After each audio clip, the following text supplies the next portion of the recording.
पीकू लिखते हैं, प्रणाम गुरुदेव। भारत में जितने भी बुद्ध हुए सब का एक अलग ही ढंग है। जैसे भगवान बुद्ध आए और बोलते हैं मध्यम मार्ग के बारे में। देखा जाए तो जीवन में साधना ही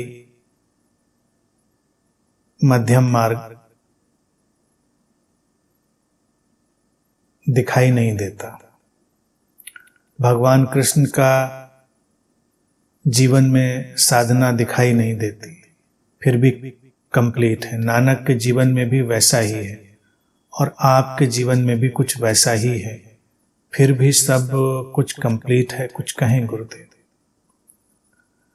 पीकू जो कहना चाह रहे हो वो यही है कि साधना भी एक तरह का तनाव है और मध्यम मार्ग या संतुलन वो तनाव नहीं है, वो तो एक परम विश्राम है। अलग अलग बुद्ध आते हैं, उनके अलग अलग ढंग हैं, रंग हैं, उनकी अलग अभिव्यक्तियां हैं। तो यही तो सुंदर है ना। अस्तित्व में निरंतर नई नई खिलावट होगी, एक ही जैसा फ्लेवर नहीं चाहिए। ये तो धर्म बन जाते हैं, मजहब बन जाते हैं, संप्रदाय बन जाते हैं जो सब एक ही रंग में रखना चाहते हैं। अभी सब एक ही रंग का कपड़ा पहनेंगे, एक ही रंग का साफा बांधेंगे, एक ही तरह की मूंछ रखेंगे, एक ही तरह की दाढ़ी रखेंगे, एक ही तरह से झुकेंगे, एक ही तरह से उठेंगे, एक ही तरह से चलेंगे, एक ही तरह से बैठेंगे। कल्टिस्ट माइंड सेट होता है, सांप्रदायिक चित्त जो लोगों को एक रंग में रंगना चाहता है। और अस्तित्व कहता है कि अलग अलग खिलावट होगी। लोग अपनी निजता में, अपनी इंडिविजुअलिटी में, अपनी यूनिकनेस में, अपने अनूठेपन में विकसित होंगे। इसीलिए प्रत्येक बुद्ध एक ही बात कहता है, कोई उसमें भेद नहीं होता। कोई भी जागृत व्यक्ति एक ही बात कहता है, लेकिन उसका फ्लेवर अलग होगा, उसका ढंग अलग होगा। कृष्ण का जीवन साधना नहीं दिखती, क्योंकि जीवन ही साधना है।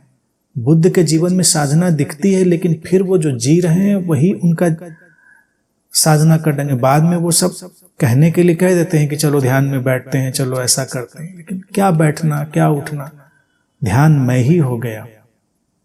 नानक की भी बात देखो, किस्से कहानी तो गढ़ने के लिए लोग बहुत गढ़ते हैं। जैसे कि किस्सा उनके जीवन की एक जीवनी देखेंगे तो आएगा कि वो किसी नदी के किनारे साधना कर रहे थे, नदी में प्रवेश कर गए और गायब हो गए, दिखे नहीं। 3 दिन बाद वो प्रकट हुए तो लोगों ने कहा तो महान संत है, 3 दिन नदी के अंदर गायब, उसके बाद अचानक प्रकट, ज्ञान से भरे हुए। अब नदी में कोई बैठ तो नहीं जाता है, नदी में जाकर किस्से कहानियां तो गढ़े जाते हैं। कुल मिला के तात्पर्य है, कहना वो ये चाहते हैं कि ये ग्रेस है, ये प्रसाद है, ये अस्तित्व में बस किसी शरीर मन में प्रकट हो जाता है। प्रकट होता है तो अपनी परिपूर्णता में प्रकट होता है, उसके लिए बस हमें खुलना होता है। तो नानक ने भी बाद में जितनी भी शिक्षाएं दी वो इसी सहजता की, अद्वैत की, अकर्ता की शिक्षा में इतनी सक्रियता, सहजता में इतनी सामर्थ्य, ये सब चीजें उन्होंने रखी।